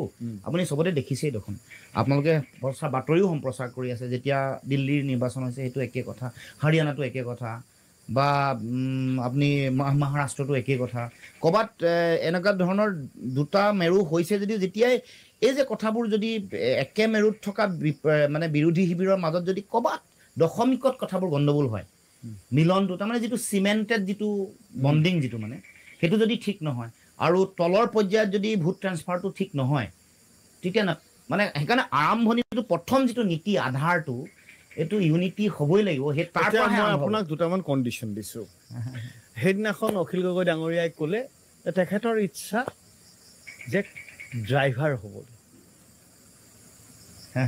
তেখেতৰ ইচ্ছা ড্ৰাইভাৰ দিবলৈ আৰু তেখেতৰ খুব ইচ্ছা যে 5 বছৰ সময় যেন তেখেতক দিয়া হয় তেখেতৰ অসমখন গঢ়িব হয় সেইটো হ'ল তেখেতৰ চিন্তা হয় তেনেকুৱাকৈ কংগ্ৰেছৰো নিজৰ চিন্তা আছে আপোনাৰ নিশ্চয়কৈ আছে আপুনি প্ৰকাশ কৰিছে এটা কথা হ'ল চবৰ যদি ইণ্ডিভিজুৱেল চিন্তা লৈ পেলাই তেনেকুৱাকৈ আপোনালোকে একেখন টেবুলত বহেগৈ আপোনাৰ লাগেনে অদূৰ আৰু 15 বছৰত কেতিয়াবা কিবা এটা হ'বগৈ নাই চব বাস্তৱিক পৰিস্থিতিটো অনুধাৱন কৰি দিব লাগিব আমি সেইটো অনুধাৱন কৰিহে সিদ্ধান্ত ল'ব লাগিব আশাটো সকলোৰে থাকিব আমাৰো অসমৰ এনেকুৱা মানুহ আছে যে দেশৰ প্ৰধানমন্ত্ৰী হ'বলৈও আশা কৰে এনেকুৱা মানুহোতো আছে কিন্তু আশা থাকিলেও আপোনাৰ গতিকে বাস্তৱটো কি প্ৰেক্টিকেল ৰিয়েলিটিটো কি এইটো আমি সকলোৱে বুজি পাব লাগিব আৰু কোন মুখ্যমন্ত্ৰী হ'ব কোনে ড্ৰাইভিং চিটত বহিব ঠিক হ'ব পিছত কিন্তু প্ৰথমটো আপুনি যুদ্ধখন জয় কৰি বাছত উঠিব লাগিব একেখন বাছততো উঠি লওক এতিয়া কথাটো হ'ল যে লক্ষ্য স্থানত পকগে এতিয়া কথাটো হ'ল সেই একেখন বাছত উঠাৰ সময়ত কেনাটো ক'ত লাগেগৈ নে কেনাটো বিভিন্ন সময়ত বিভিন্ন ধৰণে লাগে কিন্তু আমাৰ কথাটো হ'ল যে কেনা লাগিলেও মানে বাছখনত গৈ লক্ষ্যস্থান দিছপুৰ পাব লাগিব আৰু বাছখনত গৈ থাকোঁতে বিশ্বাসটো অটুট থাকিব লাগিব যাতে কোনেও যাতে মানে লগত লৈ অহা গ্ৰেনেডটো তাৰ মাজতে ফুটাই নিদিয়ে মানে গণেশগুৰিত বা বেলেগ খানাপাৰাত ক'তো ফুটাই নিদিয়ে এনেকুৱা গ্ৰেনেডটো থাকেই সেইকাৰণে কৈছোঁ বিশ্বাসযোগ্যতাটো বঢ়াব লাগিব থাকেই গতিকে সেই কথাটো আমি কেইবাৰ ফুটিলে তেনেকুৱা গ্ৰেনেড চব আমি মানে মোৰ কথাটো হ'ল যে আমি যিমান যি নিজত অস্ত্ৰ নিজৰ নাথাকক লাগিলে সেইবোৰ সামৰি সুতৰি থৈ মানে এনেই সুধিছোঁ আপুনি মই সেই বাছৰ সংক্ৰান্ততে বাছখনকে ধৰিছোঁ আকৌ বাছকে আহিছোঁ যে বাছখনত এনেকুৱাও থাকে যে মোৰ আগৰ চিটটো লাগিব মোৰ খিৰিকীৰ চিটটো লাগিব এইবোৰ বহু ঘটনা পৰিঘটনা হয় সেই কোন সেই যে আগৰ চিট পিছৰ চিট খিৰিকী চিট বিচাৰি থকা কোন মানে আগৰ চিট পিছৰ চিট ড্ৰাইভিং চিট বা খিৰিকীৰ কাষৰ চিট সেইবোৰ আপুনি চব ফাইনেল হ'ব কিন্তু গৈতো জেগালৈ আপুনি গৈ লওক মানে বাছখনটো দিছপুৰলৈ পোৱাবগৈ লাগিব নহয় এটা কথা আপুনি মানিছে যে কংগ্ৰেছ অবিহনে এইটো নহ'বগৈ এই বিৰোধী ঐক্য মঞ্চটোত কংগ্ৰেছ থাকিবই লাগিব চিম্পুল কথা একেবাৰে সাধাৰণ মানে সাধাৰণ গাঁৱৰ সৰু মানে একেবাৰে অশিক্ষিত এজন মানুহেও কথাটো বুজি পায় হয় যে এটা কথাটো হ'ল তেনেকুৱা এটা সমীকৰণত হয় এতিয়া প্ৰথমতে হ'ল যে কংগ্ৰেছৰ বৰ্তমানৰ সভাপতিজনক লৈ পেলাই বহুতৰ আপত্তি আছে এটা কথাটো হৈছে যে সভাপতি পৰিৱৰ্তন হ'লে বহুতে আশা কৰিছে বিৰোধী ঐক্য মঞ্চৰ সকলো কনষ্টিটুৱেণ্টে আশা কৰিছে যে ভাবিছে যে কিবা এটা নতুন এটা যদি হয় তেতিয়াহ'লে এনেকুৱা এটা হ'ব পাৰে ত' কথাটো হ'ল আপুনিও ভাবে নেকি যে কংগ্ৰেছৰ যদি সভাপতি বা যিজনে এতিয়া পৰিচালনা কৰিছে সেইজন ব্যক্তি যদি বা সেইজন পোষ্টৰ মানুহজনক যদি সলনি কৰি আনজনক অনা হয় তেতিয়াহ'লে হয়তো এটা নতুন কিবা হ'ব পাৰে বুলি নহয় মই তেনেকৈ ঠিক নাভাবোঁ কংগ্ৰেছ আপুনিও জানে এটা হাইকমাণ্ড নিৰ্ভৰ এটা পাৰ্টি তেওঁলোকৰ দিল্লীত গোটেই ডিচিশ্যন হয় সিদ্ধান্ত হয় তেওঁলোকৰ দিল্লীৰ পৰা কিছু ইয়াতে তেওঁলোকৰ অবজাৰ্ভাৰ থাকে কিছু আহে মানুহ আৰু তেওঁলোকে এটা পৰিকল্পনা কৰে, দিল্লীৰ ওপৰত নিৰ্ভৰ কৰি সভাপতি হয়, দিল্লীৰ ওপৰত নিৰ্ভৰ কৰি মুখ্যমন্ত্ৰী হয়। গতিকে কেন্দ্ৰীয় নেতৃবৰ্গে কথাটো আচলতে তেওঁলোকক বাউণ্ড কৰাব লাগে। যদি কিবা কিবি তেওঁলোকৰ মাজত এটা লবি হৈছে বা বেলেগ বেলেগ ধৰণৰ তেওঁলোকৰ মুখ্যমন্ত্ৰিত্বৰ কাৰণে প্ৰতিযোগিতা আৰম্ভ হৈছে, তেতিয়াহ'লে সেইটো নাইকিয়া কৰি যে এইবোৰ চব হ'ব, এইবোৰ আমিহে ঠিক কৰি দিম। এতিয়া কিন্তু মিলনৰ পৰিৱেশটো ঠিক কৰিব লাগে। এই যে এই লবিবোৰে কেতিয়াবা সেই মিলনৰ প্ৰক্ৰিয়াটোত কিবা বাধা সৃষ্টি হৈছে নেকি? না, মোৰটো কথা মই এইটো কথা বাৰে বাৰে কৈছোঁ, যিহেতু হাইকামাণ্ড কেন্দ্ৰিক গোটেই দলটো, গতিকে এইবোৰ যদি কিবা আছেও, তেওঁলোকৰ গোটেই সীমাবদ্ধতাটো কি? সীমাবদ্ধতাটো ৰাহুল গান্ধী, সোনিয়া গান্ধী বা দিল্লী হাইকামাণ্ড। গতিকে মই ভাবোঁ যে তেওঁলোকে এইটো ছেটেল হৈ যাব, এইটো বৰ বেছি দিন থাকিব নালাগে। কিন্তু গোটেই বস্তুটো এটা হলিষ্টিক এপ্ৰ'চ লাগিব, নহয় জানো? ওপৰৰ পৰা গোটেই কথাটো অসম ৰাজ্যখন বিৰোধীয়ে দখল কৰিব খোজে। দখল কৰিব যাওঁতে কংগ্ৰেছৰ এটা নিশ্চয় গুৰুত্বপূৰ্ণ ভূমিকা থাকিব লাগিব। সেই ভূমিকাটো পালন কৰিবলৈ যাওঁতে তেওঁলোকৰ যিসকল ইয়াত দায়িত্বত থকা মানুহ বা তেওঁলোকৰ কেন্দ্ৰীয় নেতৃবৰ্গৰ পৰা দায়িত্ববাহী যিসকল বিষয়ববীয়া, তেওঁলোকে এটা কিন্তু পৰিকল্পনা এটা প্ৰস্তুত কৰিব লাগিব। এয়া চাহ আহিল আপোনাৰ। আপুনি আজি নমনালে, দাৰ্জিলিং চাহো আপোনাক খুৱাব নোৱাৰিলোঁ। হ'ব, একো নাই। এইটো আপোনাৰ বিশেষ ফৰমাইছ আছিলে, গ্ৰীণ টি, লিপটনৰ গ্ৰীণ টি। দিয়ক, আজি এই গ্ৰীণ টিয়ে হওক। যদি সভাপতি সলনি হয়, আপুনি ভাবে নেকি যে এই যি ৰবিকেন্দ্ৰিক যি এক ৰাজনীতি আছে কংগ্ৰেছত, সেইটোৰ বাবে যদি আপোনালোকৰ সেই ঐক্যতাটো হৈ উঠাগে নাই, তেতিয়াহ'লে সেইটো শেষ হ'ব? বা আৰু এজন যদি বেছি পাৱাৰফুল মানুহ কংগ্ৰেছত থাকে, হয়তো আপোনালোকৰ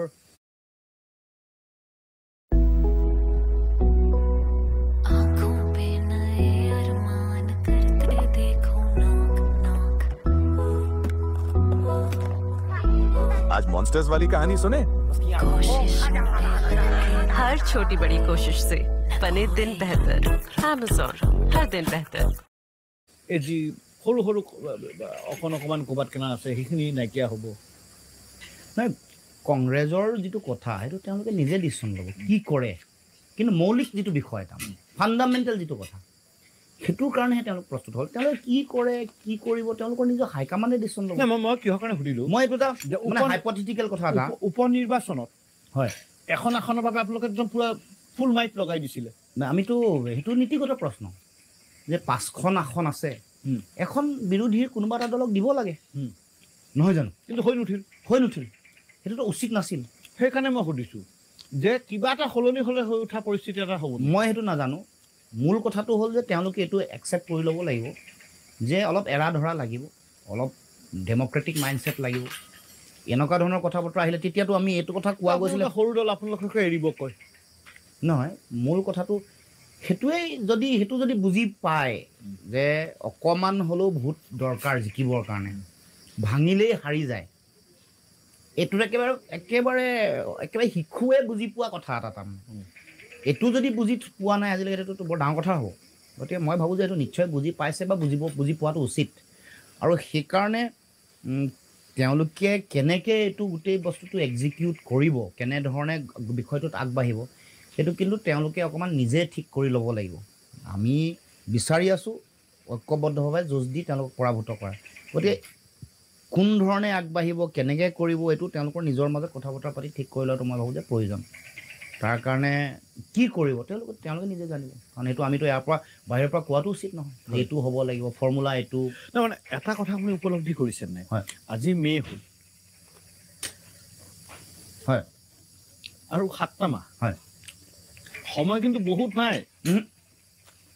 আপোনালোকে হ'ব, কৰিব, হ'লে ভাল হ'ল হয়, এনেকুৱা এটা হয়।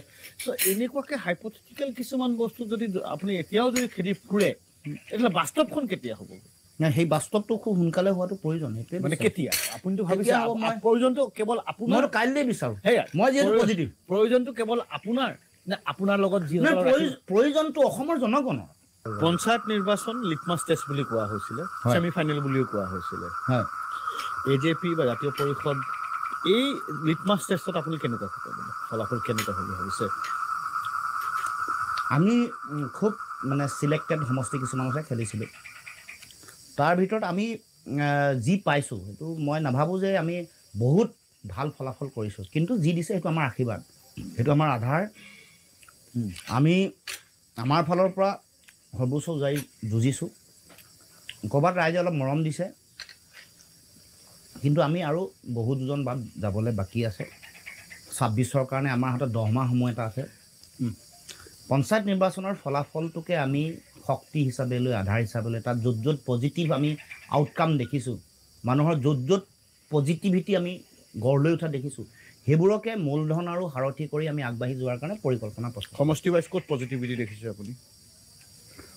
যিবোৰ সমষ্টিত আমি দিছোঁ, মোটামুটি সেই সমষ্টিবোৰত মানে ধৰক 15-17টা সমষ্টিত মোটামুটি অলপ চলপ আমাৰ প্ৰাৰ্থী জিকি আহিছে তাৰ পৰা। এতিয়া কথাটো হ'ল ৰাইজৰ দলৰ, হয়, এইবাৰ ৰাইজৰ দলে নামনিত, হয়, বিশেষকৈ সংখ্যালঘু অধ্যুষিত যিসমূহ অঞ্চল আছে বা ভোট কেন্দ্ৰ, ভোটৰ স্থল আছে, তাত এইবাৰ সোমাইছে বা পাইছেও ভোট। ইফালে যদি আমি চাওঁ যে দক্ষিণ অসমতো যদি যাওঁ, তেল তাতো হাইলাকান্দি, কৰিমগঞ্জতো ৰাইজৰ দল সোমাইছে, বিস্তাৰ কৰিছে। আপোনালোক কিন্তু এতিয়াও উজনি আৰু নৰ্থ বেংকত সীমাবদ্ধ হৈ আছে। দলটো আপুনি কৈছে দলটোলৈ সপোন আছে, দলটোলৈ বহু আশা আছে, বহু জাতীয়তাবাদী চিন্তাধাৰা আৰু আগুৱাই লৈ যাব লাগিব। দলৰ সম্প্ৰচাৰ ক'ত হৈছে? সম্প্ৰসাৰণ আমি কৰি আছোঁ উজনি আৰু মধ্য অসম বা উত্তৰ অসম, যিটো কথা আপুনি কমফৰ্ট জ'নত আছে এতিয়াও? নাই, কমফৰ্ট জ'ন বুলি এইটো ক'ব নোৱাৰে। আমি যিটো ফলাফল 21ত আমি পাইছোঁ, তাৰ আধাৰত য'ত জাতীয়তাবাদৰ ভেটি আছিলে আগতে, যিটো ইতিহাসে কৈছে, পৰিসংখ্যা বা ডেম'গ্ৰাফিয়ে য'ত আমাক এতিয়ালৈকে পাৰ্মিট কৰিছে, তাত আমি সংগঠন কৰিছোঁ, তাত আমি খেলিছোঁ। আৰু নামনি অসম বা আপুনি বৰাক উপত্যকা কওক বা সেইবোৰ অঞ্চললৈও আমি সম্প্ৰসাৰণ লাহে লাহে কৰিম, নিশ্চিতভাৱে কৰিম। কিন্তু এতিয়া এই সময়তে আমাৰ যিটো সীমিত শক্তি, সেই তাৰ ভিত্তিতে আমি কাম কাজ কৰিছোঁ।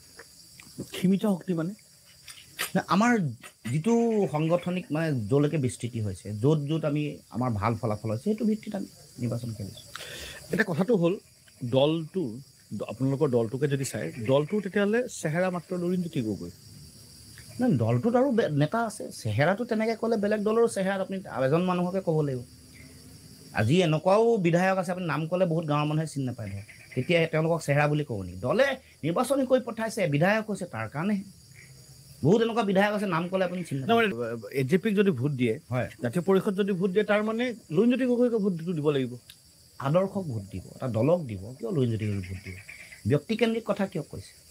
দলৰ আৰু বহুত নেতা আছে তেনেকুৱা, যথেষ্ট আমাৰ সাধাৰণ সম্পাদকেই হওক বা আন আন নেতা সম্পাদকসকল আছে, উপসভাপতি, সেইসকল আপুনি নিজেও এনেও চালেই দেখিব যে সকলোৰে কাৰোবাৰ পলিটিকেল ক্ৰেডেঞ্চিয়েল বা ছ'চিয়েল হেৰিটো যথেষ্ট ষ্ট্ৰং, কোনোবা ইণ্টেলেকচুৱেলিও ষ্ট্ৰং, কোনোবা বেলেগ বেলেগ ফিল্ডৰ পৰা আহিছে, আৰু সকলোকে লৈ ৰাজনৈতিক হেৰিটো গঢ়ি তুলিব লাগিব।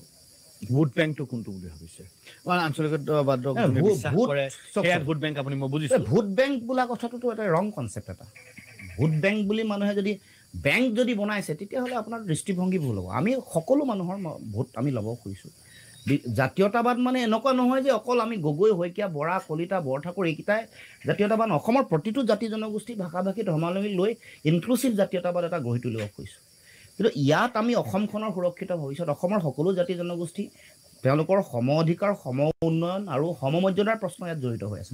গতিকে সকলোকে লৈ আদৰ্শটো অসম কেন্দ্ৰিক, অসমৰ জাতীয় স্বাভিমান কেন্দ্ৰিক, অসমৰ অসমীয়া ভাষাৰ উপৰিও বিভিন্ন নৃগোষ্ঠীয় জনগোষ্ঠীয় ভাষাসমূহৰ সুৰক্ষা, সংস্কৃতি, সকলো জাতি জনগোষ্ঠীৰ সংস্কৃতিৰ শ্ৰীবৃদ্ধি বা এইবোৰক যাতে আমি ৰাষ্ট্ৰীয় আন্তঃৰাষ্ট্ৰীয়। যেতিয়া আপুনি এই কথাখিনিক লৈ যেতিয়া আপুনি ধুবুৰী যাব, বা আপুনি গোৱালপাৰা যাব, বা বৰপেটা যাব, বা মৰিগাঁও অঞ্চলত যাব, বা আপুনি যদি হাইলাকান্দি, কৰিমগঞ্জ, নীলামবাজাৰ, ৰাছিমগঞ্জ এইবোৰত যাব, তেতিয়া ইয়াৰ একচেপ্টেঞ্চ কেনেকুৱা? ডেফিনেটলি থাকিব, কাৰণ সেইটো আপুনি বিজেপিৰ কমিউনেল পলিটিক্সৰ লগত এইটো সম্পৰ্কই নাইতো। সেইটো কথা বিজেপিয়েহে কয় সেইধৰণে। আমি নগাঁও, মৰিগাঁওতো তেওঁলোককো যিসকল আমাৰ কথাটো হ'ল যে অসম চুক্তিয়ে কৈছে ৭১ চনৰ আগত অহা যিসকল মানুহ, তেওঁলোক দেশৰ নাগৰিক। গতিকে তেওঁলোকৰ অসম কেন্দ্ৰিক যিটো কথা, অসমৰ মানুহৰ জাতীয় চেতনা কেন্দ্ৰিক যিটো কথা, সেইটো তেওঁলোকেও সেইটো উপলব্ধি নিজে কৰিব, হৃদয়ংগম কৰিব লাগিব। ৰাজনীতিটো মানুহৰ কাৰণে কৰিব খুজিছোঁ। ইয়াত ধৰক আমি যদি আজি এই যে মুছলমান আৰু হিন্দু, আপুনি যিটো ক'লে বিভাজন আৰু ভোট বেংক, সেইটো যদি কোনোবাই ধৰি লৈছে যে হিন্দু ভোট বেংক মোৰ আছে, মুছলমান ভোট বেংক কাৰোবাৰ আছে, কোনোবা এটা সময়ত ধৰক নামনিত মুছলমান, উজনিৰ সময়ত চাহ জনগোষ্ঠী ভোট বেংক, এই যিটো নেৰেটিভ আৰু এইটো যিটো ধাৰণা, এইটো ডেমক্ৰেচিৰ কাৰণে ভয়ংকৰ আৰু ভয়াৱহ। তিনিটা একদম পোনপটীয়া প্ৰশ্ন। প্ৰথম কথা হ'ল চান্দা লৈ ৰাজনীতি কৰে নে? এই চান্দালৈতো বিজেপিয়ে ৰাজনীতি কৰে, এইটো তেওঁলোকে কৈছে। তেওঁলোকৰ বহুত দীঘলীয়া তালিকা, একদম ডাঙৰ ডাঙৰ কোম্পানীবোৰক মাজতে ব্লেকমেইলিঙো কৰিলে। আচ্ছা, 2 নম্বৰ কথা হ'ল যে উজনিত বৰ্তমান আপুনি দুলীয়াজানৰ কথা ক'লে, হয়, দুলীয়াজান, শিৱসাগৰৰ যিবোৰ ঘটনা পৰিঘটনা হৈছে, হয়, আপুনি ভাবেনে ইট ইজ এ ডিজাইন নে এইবোৰ নৰ্মেল?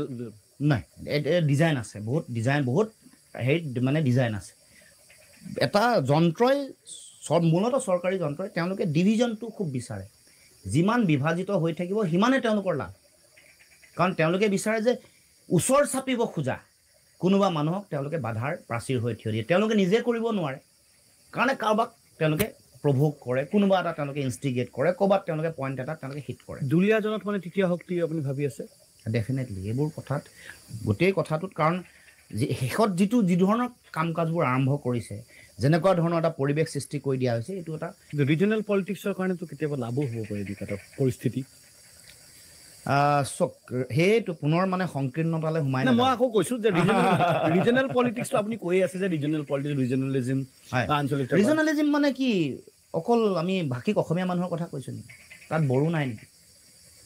তাত কাৰ্বি ৰাভা নাই নেকি? তাত মিচিং নাই নেকি? সকলো আছে, সকলোকে লৈ কাৰ্বি তিৱা সকলো আছে। আৰু ইয়াত থকা আন সকলো জাতি জনগোষ্ঠীকো সেই মৰ্যাদা আমি দিব খুজিছোঁ। সদৌ অসম ছাত্ৰ সন্থাৰ নিচিনা সংগঠন এটাৰ জন্মলগ্নৰ সময়ত জড়িত মানুহ কোন কোন? প্ৰথম সভাপতিগৰাকী কোন? এগৰাকী বাংলাভাষী অসমীয়া নহয় নেকি? প্ৰদীপ দেৱান। এগৰাকী সভাপতি লালন প্ৰসাদ সিং, তেওঁ হিন্দীভাষী অসমীয়া নহয় জানো? ডুমডুমাৰ। তো এইটো আটাইতকৈ যিটো মানে মানে বেছি এগ্ৰেছিভ যিটো মানে জাতীয়তাবাদী সংগঠন, তেওঁলোকৰ কোনে যিসকল প্ৰথম গঠন কৰিবলৈ গৈছে, বিমান কৰ, জৈন, এইবোৰ খেমকা, তেওঁলোকৰ নাম প্ৰথম তালিকাখনত নাই জানো? আপুনি ইতিহাস যদি চায়। গতিকে এইটোত কোনোবা শক্তিয়ে গোটেই বিভেদ সৃষ্টি কৰিব খোজে। মানুহবোৰ ঠিকে গৈ আছে, মানুহবোৰৰ মাজত এইটো সংকীৰ্ণতা নাই, মানুহৰ স্পষ্টতা আছে। স্পষ্টতাটো ধূসৰ কৰিব খোজে। ৭১ মাপদণ্ড হৈ গ'ল, ওৱান্স ফৰ অল ছেটল। এইটো চুপ্ৰিম কোৰ্টেও কৈ দিলে, আইনে কৈছে, সংবিধানে কৈছে, অসম কি কয় সংবিধানৰ নাগৰিকত্ব আইনত এইবোৰ কথা লিপিবদ্ধ হ'ল। মই সংবিধান মানো, আইন মানো, আপুনি কি এইটো কথা কেনেকৈ এইটো আপুনি ইছ্যু কৰি ৰাখিব পাৰিব নেকি? উচিত নহয়। সংবিধানৰ নামত শপত যেতিয়া লৈছোঁ, আমাৰ দেশৰ আইনৰ কথা যদি মানি লৈছোঁ, তেতিয়াহ'লে যিটো আইনে কৈছে, সংবিধানে কৈছে, সেইটোহে আমি মানিব লাগিব। তাৰ বিৰোধী পৰিপন্থী কাম কৰি যদি ৰাজনৈতিক মুনাফা আদায় কৰিবৰ কাৰণে কোনোবাই লেতেৰা ৰাজনীতিৰ খেল খেলে, সেইটো বৰ বেছিদিন ছাষ্টেইন নকৰে মই বিশ্বাস কৰোঁ। গতিকে মোৰ স্পষ্ট দৃষ্টিভংগী, আমি সেই যিটো জাতীয়তাবাদী ধাৰণা, সেই ধাৰণাত অসমৰ সকলো জাতি জনগোষ্ঠীৰ সমমৰ্যাদা আৰু সম অধিকাৰৰ প্ৰশ্ন। লুৰিণজ্যোতিয়ে ৰাজনীতিৰ চৰ্চা, ৰাজনীতিৰ বিষয়ে কথা পতা, ৰাজনীতিৰ বিষয়ে পঢ়িবলৈ ভাল পায় মই জানো। এইখিনিৰ উপৰিও আৰু কি ভাল পায় লুৰিণজ্যোতি গগৈ? মই খেল চাই ভাল পাওঁ, গান ভাল পাওঁ, কিতাপ পত্ৰ পঢ়ি ভাল পাওঁ বহুত। কিন্তু ভাল পায় বহুত, ভাল পোৱাৰো কথা আছে, সেয়াও পাতিম, এটা চমু বিৰতি। কিন্তু লুৰিণজ্যোতি গগৈ এটা ডাঙৰ সিদ্ধান্ত লৈছে বোলে। কিন্তু সেই সিদ্ধান্ত অকণমান এটা অপেক্ষা কৰিব লাগিব। এটা চমু বিৰতি লৈছোঁ, আপোনালোকে ক'লৈকো নাযাব, আপোনালোকে চাই আছে পলিটিকেল পাকঘৰ।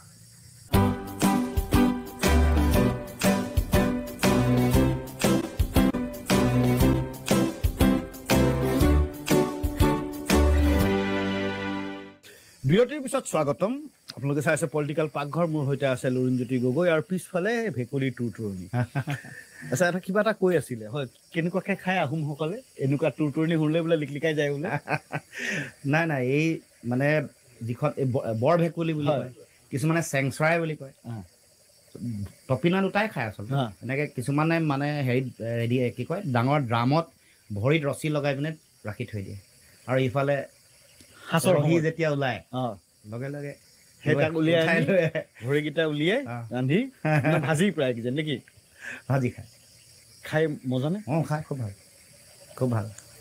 সেয়া মাতিছেই টুটুৰে আছে গাঁৱত হ'লে ইমান দেৰি টৰ্চ লাইট লৈ ওলালে ক'ত আছে বিচাৰি হয় আমি কথা পাতি আছিলো যে এনেই সময়ত কি কৰে আপুনি ক'লে যে গান চান চব কিন্তু এতিয়া আৰু চবচে ভাল মই খেল ভাল পাওঁ খেল ভাল প্ৰিয় পায়। সাংঘাতিক মানে ক্ৰিকেট ফুটবল যিকোনো খেল হ'লেই হ'ল। Football volley lawn tennis badminton athletics চব ভাল পাওঁ আৰু খুব বিৰাট সাংঘাতিক মানে এটা মানে আকৰ্ষণ মই চাই থাকোঁ আৰু এথলেটিক্স ডায়মণ্ড লীগ আহিল কিবা যিয়ে আহক আৰু চেম্পিয়নছ লীগ খেলে কি ভাল মই ফুটবলো খেলিছিলোঁ ভলীও খেলিছিলোঁ ক্ৰিকেটো খেলিছিলোঁ এথলেটিক্সো 2-4টা ইভেণ্ট খুব ভাল প্লেয়াৰ বুলি নকওঁ কিন্তু ফিল্ডলৈ লাষ্ট কেতিয়া গৈছে ভলীটো মই একদম হেৰিলৈকে ৰিচাৰ্চ কৰি থকালৈকে আৰু মানে খেলিছে। আছোঁ জেনেৰেল ছেক্ৰেটাৰী হোৱা আগলৈকে ভলী খেলি আছিলে কিন্তু গধূলি সময়ত ৰাতি ফ্লাড লাইটৰ ইউনিভাৰ্চিটিত আচ্ছা এই ৰাজনীতিৰ জোঁটেইখন কৰি থাকোঁতে কেতিয়াবা এই জ্যোতিষী চুতিষীক দেখুৱাইনে বিশ্বাস কৰেনে যাওঁ কেতিয়াবা এই দেখিছেনে চাই মেলি কিবা কৈছেনে ৰাজযোগ আছে কেতিয়া কি কথা কি বাৰ্তা এইবোৰ কৈছে বহুত কিবা কিবিয়ে কি কৈছে কৈছে মানে ধৰক হৈ উঠা যে কিয় নাই কি বাধা আছে কি এইবোৰ কৈছে কি বাধা আছে বুলি কৈছে সময় লাগিব কিবা কৈছে আৰু বহুত এতিয়া এই সময়খন এই সময় বেয়া নাই সময় ভাল সময় আহি আছে এইটো কৈছে ভাল সময় ভাল সময় আহি আছে ভাল সময় আহি আছে ভাল। পৰিত্ৰাণৰ কাৰণে কিবা কৰিছেনে কিবা কিবি বিধি বাধা সেইবোৰ কৰিছে আপুনি দি আছে কিবা কিবি কৰিছোঁ কিবা কিবি মানে এফেক্ট পোৱা নাই নে পাইছে নাই এফেক্ট কিয় নাপাম পাম পাইছেনে ৰাজযোগৰ কথা কেতিয়া কৈছে নাই সেইটো কথাও কৈছে আছে বুলি কৈছে আছে না আছে ৰাজযোগ আছে লুৰিণজ্যোতি গগৈ ৰাজযোগ আছে আচলতে সেই আশাটোৱে মেইন আছে এতিয়া এটা কথা মই অথনি এনেই সুধিছিলোঁ আনঅফিচিয়েলি এতিয়া অফিচিয়েলিয়ে সুধো যে কেতিয়াবা কয় যে নিজৰ ভাগ্য যদি টানিব নোৱাৰে আনৰ ভাগ্য যদি একলগ আৰু এখন ভাগ্য যদি একলগ হৈ যায় কেতিয়াবা কিন্তু ভাগ্য উদয় হয় এতিয়া নিজৰ ভাগ্যটো ইমান দূৰ আহিলেই আন এটা ভাগ্য যদি জোৰ লগাই দিয়ে তেতিয়া কিন্তু হয়তো দিশ একেবাৰে পৰিৱৰ্তন হৈ ক'বালৈ পৰা ক'বালৈকে গুচি যাব পাৰে সেই দ্বিতীয়খন ভাগ্য কেলে অহা নাই নাই এইটো সময়ৰ কথা আৰু সময়টো ধৰি লওক মোৰ 2টা এপিছড হৈ গ'ল এই সময় অপেক্ষা ৰাইজৰটো আৰু বহু বছৰ হ'ল মানে অহা নাই আৰু কি কৰিব না আহিব দিয়া নাই নাই চব এইটো একদম কোৱা নাযায় মানে এইটো এটা মানে এটা প্ৰি ডিটাৰমাইন বস্তু নহয় আচ্ছা বা একেবাৰে এটা চিডিউল এটা কৰি থোৱা বস্তু নহয় কেতিয়াবা আহে কেতিয়াবা নাহে কেতিয়াবা দেৰি হয় কাৰোবাৰ সোনকাল হয় গতিকে এইটো আপুনি ইয়াৰ কোনো মানে ব্যাখ্যা নাই এক্সপ্লেনেশ্যন নাই আপোনাৰ কাৰণে কি হৈছে আপুনি অহা নাই নে দেৰি হৈছে নে আহিব দিয়া নাই নে আহিও নহা হৈছে এইটো আপুনি মানে সেইটোৱে কৈছোঁ যে তেনেকুৱা ধৰণৰ কোনো মানে স্পেচিফিক ইয়াৰ কোনো হেৰি নাই ব্যাখ্যা নাই নে এখন ভাগ্যলৈ আগুৱাই লৈ যাম বুলি ভাবিছে যে ইখন ভাগ্য আৰু একেলগ হোৱাৰ চান্সেই নাই এতিয়াতো মানে চক এটা সময়টো অলপ পাৰে হৈছে আৰু সময় পাৰ হৈ গৈছে নেকি সময় বহুত আগবাঢ়িছে আপুনি কোৱা নিচিনাকৈ সময় আগবাঢ়িছে গতিকে দেখা যাওকচোন কি আছে ইংগিতে ইংগিতে কিন্তু কৈছে যে সময় পাৰ হৈ গৈছে সময় উকলিছে নাই আপুনি এতিয়াও one of the most eligible bachelor সন্মুখত যেতিয়া ৰাহুল গান্ধী থাকিব সলমান খান থাকিব কৃষ্ণ সেই আদৰ্শই আগবাঢ়িছে নে এতিয়া নহয় inspired by Rahul Gandhi and Salman Khan সেইসকল যেতিয়া আছে তেতিয়া সৰ্বানন্দ সোণোৱালো আছে গতিকে সেইকাৰণে আমাক এইটো সেই আৰু মানে এটা আমিও ধৰক তেওঁলোকৰ মানে আদৰ্শৰে অনুপ্ৰাণিত বুলি নকওঁ তেতিয়া আমাক অকণমান সৰু সৰু যেন লাগে যে নাই নাই সময়টো এতিয়াও আছে কিন্তু এই মানে এই আপুনি যাৰ যাৰ নাম লৈছে তেওঁলোকৰ লগত কম্পেয়াৰ নাই মই কম্পেয়াৰ কৰাও নাই কিন্তু মই চিটুৱেশ্যনটো কম্পেয়াৰ কৰিছোঁ যে তেনেকুৱা পৰিস্থিতিত থাকি কিন্তু আজি খুব সফল তেওঁলোক সফল খুব সফল বাজপেয়ীও সফল APJ আব্দুল কালামো সফল সেই যে হাত দেখুৱাইছিলে যে সেইজনে তেনেকুৱা পৰামৰ্শ দিয়া নাইতো নাই নাই তেনেকুৱা তেনেকে থাকি সফল হোৱা মানুহ আছে বহুত আছে প্ৰেম যে নাই সেইটোতো আপুনি না ক'ব নোৱাৰে এইটোতো প্ৰেম নাথাকিলে জীয়াই থাকিব কেনেকৈ জীয়াই আছে প্ৰেমটো আছে কিন্তু প্ৰেমটোক আপুনি আনটো নাম দি দিয়া নাই নাই প্ৰেম মানেতো বিবাহ নহয় গতিকে আপুনি বৰ ছ'চিয়েল নৰ্মছত থাকি পেলাই মানে সেই গোটেই প্ৰেম আবদ্ধ কৰিব বিচাৰে দুইটাক আপুনি এক কৰিব কোৱাৰ কাৰণে মই কৈছোঁ মানে আপুনি সেই দুইটাক একীকৰণ কৰাৰ যিটো চেষ্টা সেইকাৰণে মই কৈছোঁ প্ৰেমটোক আপুনি আবদ্ধ কৰিব বিচাৰে প্ৰেমৰ লগত মানে বিবাহৰ যিটো হেৰি নহয় বিবাহ যেতিয়া হ'ব তাৰ মাজত প্ৰেম থাকিব কিন্তু প্ৰেমেই যে বিবাহৰ ৰূপ ল'ব সেয়া মানে নাই নহ'বও পাৰে ৰাইজক কিন্তু বহুত ক্লু দিছে মানে যিসকলে প্ৰশ্ন সুধিয়ে থাকে যে কেতিয়া হ'ব কি হ'ব লুৰিণ গগৈকো সোধে আনজনকো সোধে এতিয়া কথাটো হ'ল আকাৰে ইংগিতে বহুত হৈছে যে প্ৰেম মানে বিবাহ নহয় প্ৰেম থাকিলেই যে বিবাহ হ'ব লাগিব তাৰো কোনো অৰ্থ নাই যি কপালত যি আছে সেয়াই হ'ব এতিয়া কথাটো হ'ল ৰাজনীতিত নিজৰ দলৰ বা নিজৰ কাষৰ মানুহক বাদ দি অন্য কাৰোবাক যদি আপুনি হঠাৎ পৰামৰ্শৰ বাবে ফোন এটা কৰি সুধিব লগা হয় যে এনেকুৱা এটা ভাবিছোঁ কি কৰিম কাক ফোনটো কৰে মানে ৰাজনৈতিকভাৱে ৰাজনৈতিক কাৰণত ৰাজনৈতিক মেক্সিমাম কথাটো আমাৰ নিজৰ দলৰ মাজত দলতো আছেই বাৰু দলে হয়তো স্পষ্টকৈ নেদেখিবও পাৰে দলৰ আমাৰ কথা শুনে নহয় আমাৰ নেতাসকলৰ মাজত তাক বাদ দি ৰাজনৈতিক পৰামৰ্শ সাধাৰণতে আমাৰ দলৰ উপদেষ্টা কেইজনৰ লগত আমি কথা পাতোঁ মই আকৌ কৈছোঁ দলৰ গণ্ডিটোৰ বাহিৰত কিছু মানুহৰ লগত কথা পাতোঁ কিন্তু এইটো ৰাজহুৱা কৰিব খোজা নাই কৰা নাই পলিটিকেল ফ্ৰেণ্ড কোন ৰাজনৈতিক বন্ধু মানে ৰাজনীতিত থকা বন্ধু আকৌ দলৰ কথা নক'ব দলৰ সকলোতো বন্ধু ভাই ভত্ৰী আছেই হয় সেই দলৰ গণ্ডিৰ বাহিৰত মানে ৰাজনৈতিক মিনিষ্টাৰ বা অন্য নেতা ডাঙৰ নেতা বা সৰু যি ৰাজনৈতিকভাৱে জড়িত নহয় আমি এলায়েন্সত আছিলোঁতো আমি আচলতে সাধাৰণতে ভূপেন বৰা বা গৌৰৱ গগৈ বা অখিল গগৈ এইসকলৰ লগতে আচলতে আমি এটা বন্ধুত্ব সুলভ এটা সম্পৰ্ক ৰাখিছিলোঁ যে এইটো ইছ্যুত কেনেকৈ যোৱাটো উচিত আমাতকৈ অগ্ৰজ হ'লেও অজিত ভূঞা এটা ফৰামত আছিলোঁতো সেইবোৰ কথা তেওঁলোকৰ লগত পাতোঁ মানে বন্ধুত্ব বুলি সেই ধৰণৰে বন্ধুত্ব আচলতে ভূপেন বৰা ডাঙৰীয়াকো যে এইটো ইছ্যুত কি ধৰণে কৰা ভাল হ'ব আমি ঐক্যবদ্ধভাৱে সেইটো এতিয়াও পৰম্পৰাটো আছে যদিও ধৰক আজিও একতাটো আহি যোৱা নাই কিন্তু কেতিয়াবা হয় যে ইছ্যু এইটো কেনেকৈ ডিল কৰিব লাগে টেকেল কৰিব লাগে গতিকে মই বন্ধুত্বটো সেইটো দৃষ্টিভংগীতে মই ক'ব খুজিছোঁ বন্ধু তেওঁলোকবোৰে মোৰ বন্ধু ৰাতি 2টা বজাত একদম নিৰ্দ্বিধাই কাৰোবাক ফোন কৰি পেলাই আছোন কোন সেয়া মোৰ কলেজৰ বন্ধু আছে মানে ৰাজনীতিত নাই ৰাজনীতিত নাই তেওঁ শিক্ষকতা কৰে ৰাজনীতিত নাই কলেজত পঢ়ায় হয় ৰাতি 2টা বজাত ফোন কৰিলে আছে আহ বুলি ক'লে আহে ফটককৈ ক'বলৈ ওলাই যাব লাগে কিবা এটা খাই যাব লাগে কি একদম 2 মিনিটছ মিল কি হ'ব পাৰে এই ভাত আৰু মানে কণী ভুজিয়া বা কণী আমলেট নিজে বনাই কেতিয়া খাইছে মই কেতিয়াবা কোনো নাথাকিলে নিজে বনাই খাওঁ আগতেতো নিজে বনাইছিলোঁ আগতে খুৱাইছিলোঁ আছোঁ জেনেৰেল ছেক্ৰেটাৰী হোৱাৰ আগলৈকে ময়ে বনাই খাওঁ মাংস বা বেলেগ কিবা যিয়ে হওক বনাই ভাল পাওঁ জেনেৰেল ছেক্ৰেটাৰী হোৱাৰ লগে লগে কমিলে তেওঁলোকে বেলেগ ল'ৰাই বনোৱা হ'ল মই বনাওঁ কিন্তু নাথাকিলে কিন্তু মই বনাওঁ এতিয়াও যদি মই অকলে আছোঁ মই বনাব লাগিব বাধ্য লুৰিণজ্যোতি গগৈ ৱাৰ্ড্ৰবত বগা চাৰ্ট কেইটা আছে বগা চাৰ্ট আছে কিন্তু বগা চাৰ্টৰ সংখ্যাটো আচুতকৈ এতিয়া অলপ কমিছে কেইটা আছে মনত পেলাবলৈ পৰা নাই 5, 6, 7 কিবা হ'ব বগাটো অভ্যাস নে বগাটো পচন্দ বগা পচন্দ অন্য কালাৰৰ চাৰ্ট নিপিন্ধে পিন্ধো বেলেগো পিন্ধো বেলেগ কালাৰ চাৰ্ট পিন্ধো ভাল দিন কেতিয়া আছিলে আছুত থকা সময়কালীন নাই এতিয়া মই নিজকে ভাবোঁ যে যিমান প্ৰত্যাহ্বান আহিছে সিমান মই পৰিপক্কতাটো মেচিউৰিটিটো মোৰ হৈছে আৰু যিহেতু বাটটো লৈছোৱেই মই এইটোত আমেজ বেছি পাইছোঁ প্ৰত্যাহ্বান যিমান বাঢ়িছে যিমান টাফ হৈছে যিমান চেলেঞ্জিং হৈছে সিমান মোৰ মানে হেৰিটো ভাল লাগিছে জাৰ্ণিটো ভাল লাগিছে আৰু লক্ষ্যত উপনীত হ'ব পাৰিম বহু যোজন আগুৱাম সপোনৰ অসমখন গঢ়িব পাৰিম কাম কৰিম সেইটো আজিকালি মেনিফেষ্টেশ্যন বুলি কয় যে সেইটো সদায় কৰি থাকোঁ মই নাই এইটো আশা নিজকে কৈ থাকে কৰিবই লাগিব কৰিম দ্বিতীয় কথাটো হ'ল আপুনি ক্ৰিয়েটিভ মানুহ তৃতীয় কথা হ'ল আপুনি লিখি মেলিও ভাল পায় গান শুনিও ভাল পায় কেতিয়াবা গান গাবলৈ চেষ্টা কৰিছিল নাই হ'বই নোৱাৰে নাই গান ইউনিভাৰ্চিটিৰ লাইফ কলেজৰ লাইফ আছু এটা গান নোহোৱাকেতো হ'বই নোৱাৰে গান এইবোৰ মানে যিটো কুৰাজ বুলি কয় কুৰাছত আপুনি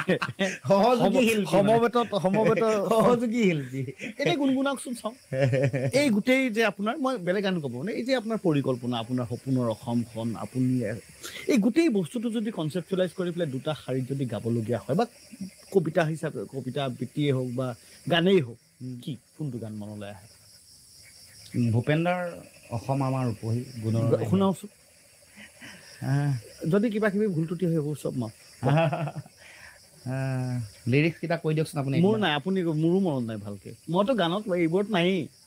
অঁ অসম আমাৰ ৰূপহী গুণৰো নাই শেষ ভাৰতৰে পূৰ্ব দিশৰ সূৰ্য উঠা দেশ। এইটোৱে অসমীয়া স্বাভিমান যিহেতু প্ৰতিনিধিত্ব কৰে, তাত বিভিন্ন কথা বতৰাও কৈছে। হয়, এইবাৰতো পঞ্চায়তৰ যি পৰিণাম সেইটো চাই মুখ্যমন্ত্ৰী ডাঙৰীয়াই কৈছে যে 100খন আসন এইবাৰ বিজেপিয়ে অনায়াসে ইজিলি লৈ যাব। তো তেনেকুৱা এটা পৰিস্থিতি যদি হয়গৈ তেতিয়াহ'লে আপোনালোকেতো মোটামুটি যুঁজখন যুঁজি লাভেই নাই। নাই, এইটো মুখ্যমন্ত্ৰীয়ে কোৱা কথা। বেছি আত্মবিশ্বাস কেতিয়াবা মানে হেৰি হয়তো, বেছি আত্মবিশ্বাসে মানুহক বহুত বিপদত পেলায়। এইটো মুখ্যমন্ত্ৰী তেনেকুৱাই হ'বলৈ গৈ আছে। তেওঁ বহুত আত্মবিশ্বাসী আছিলে যে বৰ ভালকৈ ৰাজ্য চলাব পাৰিম বুলি, কিন্তু তেওঁ চলাবতো পৰা নাই। তেওঁ মানে 1.5 লাখ কোটিতকৈ বেছি টকা ঋণৰ বোজা হৈ গ'ল। এতিয়া তেওঁ বিভিন্ন বস্তু দিম বুলি কৈ এতিয়া বাগানৰ যিবোৰ পুৰণা প্ৰতিশ্ৰুতি এইবোৰ দিব পৰা নাই। থক গোটেই কথা বতৰাবোৰ মানে আচলতে তেওঁ যিটো ভাবি আছে সেইটো নহয়, যদি আমি একতাৰে খেলোঁ। কথাটো হ'ল যে আজি পাকঘৰটো বনোৱা নহ'ল, যদি বনোৱাৰ সুযোগকণ পালে হয় কি বনালে হয়? লোকেল মুৰ্গী আগতেও খুৱাইছোঁ আপোনাক। মইতো ভাবিছিলোঁ গাহৰি বুলিয়ে ক'ব। গাহৰি খাব নাই কৈছোঁ, গাহৰি খুৱাব পাৰি। গাহৰি কচুৰ লগত লগত গাহৰি। কচুৰ লগত গাহৰি।